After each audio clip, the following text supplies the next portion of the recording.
Good afternoon and welcome to Short on Time. Today's story was first told in the Players Club in New York City in 2015. It was told by Mary Teresa Archibald, and she lives by her family motto, "Yes leads to adventure." It has taken her down many exciting paths. Her upcoming adventures include a number of projects devoted to dance comedy, the intersection of two of her favorite things.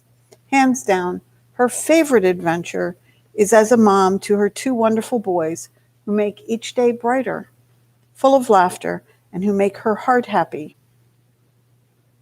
And here it is, our normal. When I auditioned for the university dance department, I quickly realized one of these things is not like the other. All the girls that there were tall and lean in their black tights, black leotards, and perfect little buns with no flyaways.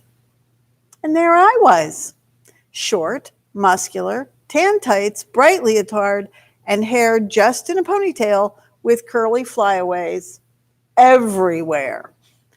As the audition proceeded, all the girls did their pieces, which were important, meaningful pieces of modern dance. And I got up there and did my audition piece, which was a jazz dance to Huey Lewis and the News, Hip to Be Square. At the end of it, the head of the department looked at me and said, "Wow, we've never had one like you before." And I thought to myself, wow, he's not referring to my music choice. He's talking about my arm. You see, I have a prosthetic arm. I have always had a prosthetic arm. I was born with part of my left arm missing, and I got my first prosthetic arm when I was 3 months old. So I've always worn it. And I was under the delusion that this was normal because I went to a school in a cocoon, essentially. I was with the same kids from kindergarten through 12th grade, so everybody knew me. No one ever really thought about Mary has a prosthetic arm. So when I was at this audition and this man said this to me, I realized, oh, this is how the rest of the world sees me. At the time of the audition, I actually couldn't even wear my prosthetic arm because I had been injured about a year before dancing in high school with my rap group, B-Pie, Bourgeois Posse in effect. I was not wearing a prosthesis, which seems like it would have been a big deal, but because I was in this cocoon, I was embraced and it wasn't a big deal. To have this man say this to me, it really rocked me back. And I realized I didn't want people to judge me on that. I wanted them to get to know me. So I decided that summer, before I started the University of Michigan, that I was going to go back to wearing a prosthetic arm. My parents went through the process with me, and I got a lovely arm from a French doctor that was hand-painted by French artists. They even put little freckles on it just to make sure that the arm was Irish to go with the girl, and all that for the bargain basement price of $20,000. But when I got to school, I looked normal. Nobody would see me and right away notice anything different. That was great. It was greatly aided by the fact that I wore long sleeves all the time. The only trick of it was not letting my roommates know. It's a little difficult to not have people find out when you live with them, because when you have a prosthesis, you cannot wear it 24 hours a day. You must take it off and let your skin breathe. Otherwise, your skin will break down and bleed and all sorts of bad things. So the way that I got around my roommates finding out is that every night I would climb into my bed, pull my covers up tight to my neck, and slip my prosthetic arm off under the covers. And then when the sun came up and my eyes opened, the arms went right back on, and I would come out of bed. I did this the whole time for 4 years. I got through college, and very few people found out, and it was great. Then I moved to Chicago, and I was dancing and living my young professional life. I met a fella, and we decided to get hitched. Like any good bride to be, I focused on the most important thing, the dress. I went dress shopping with my mother, and I quickly discovered which dress was the dress, because when I walked out of the fitting room, my mother started to cry. This was a little concerning to me, and I didn't think I could actually wear it. But my mother said, you know what? I'm going to get really long gloves made. And that's what she did. She had super long gloves made that matched the trim of my dress. On the morning of my wedding, they were laid out there in my mother's bedroom as I was getting all ready to be the bride. I looked at those gloves, and I decided I'm not wearing them. I thought, I'm about to spend the day with my family, my friends, and 150 people who love me. Why should I care? But then I got to the church. I stood right at the back, and as I looked down, I quickly grabbed my veil from behind me and covered my arm. Even on my wedding day, I had to fight to look normal. But life continued. My husband and I moved to New York, and I was acting and performing and doing great and getting jobs, and for the most part, nobody knew. Sometimes they would find out after the fact, and I'd be like, well, you already hired me. Too bad. So sad. You don't want to be that guy who just fired me. In one particular instance, I was working with a company that is called an integrated company, which means they have able-bodied and disabled actors working together. I was the lead in the play. We were doing a lovely new off-Broadway play, and the New York Times came to review it. Fantastic. The Times comes, and they love the play, and their only criticism was that it was unfortunate the lead was played by an able-bodied actress. This was my coup de grace. I had arrived. The New York Times just called me able-bodied. Who was going to refute them? Not me.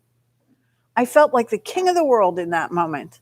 I thought, now I have proof that everybody sees me as normal. But then I became a mom. Boy, oh boy, did this open up a whole new can of worms. Because as I was expecting my child, I had all the crazy thoughts that you have during your pregnancy. Through the long 10 months, it's not 9, that's a lie, it's 10 months. You think, will the baby have my eyes? Will the baby have my mother's great legs? All these things that you really hope your baby will possess. But then I got to add in things like, will my baby be embarrassed by me?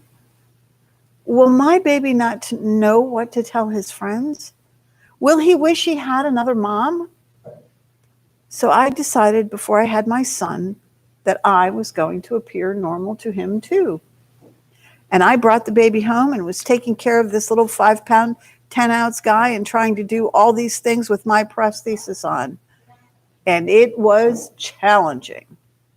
Changing a baby in a diaper is hard enough, but to have a 6-inch piece of metal hanging at the end of your arm that doesn't rotate or do anything to assist you in changing this squirming baby. Now, I was muddling through, doing everything that I could to look like what moms look like. 2 hands. Kid, don't worry about it. It's all covered. The thing that I was scared of the most was actually bathing my son. Little known fact, you cannot get prosthetics wet.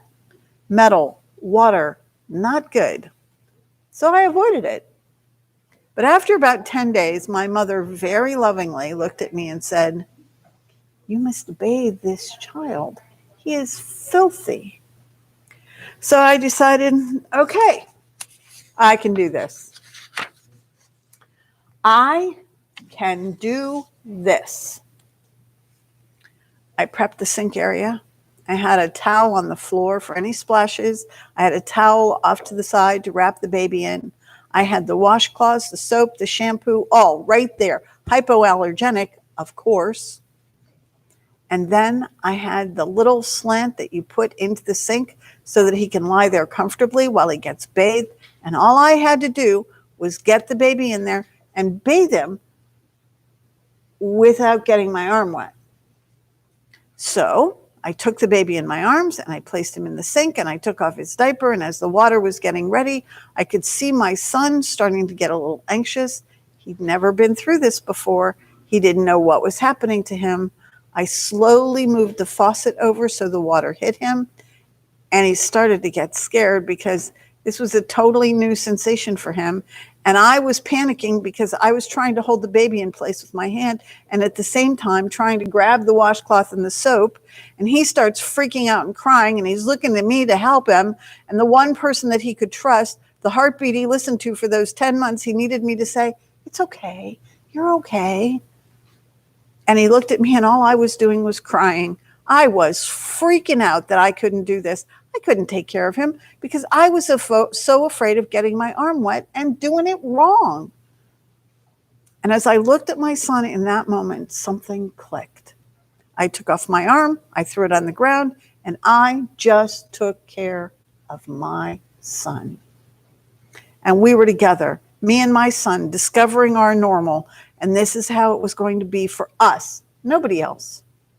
As time went on, I really never wore my arm when I was taking care of him because everything went a lot better without it. Like I didn't have to rest his head on the metal or wood of my arm while I was feeding him. I wore my arm so little that when he was 2 years old, we were standing in my kitchen and I put my arm on and he turned and looked at me and said, "We going out?" I know that there will still be more questions. He's only 4 now. And there will be times that he might be embarrassed. He might be ashamed. He might not know what to say. I also know he'll look at other moms who can do things that I can't do. Like give a high 10. You'll always get a high 5 from me, kid. A high 5.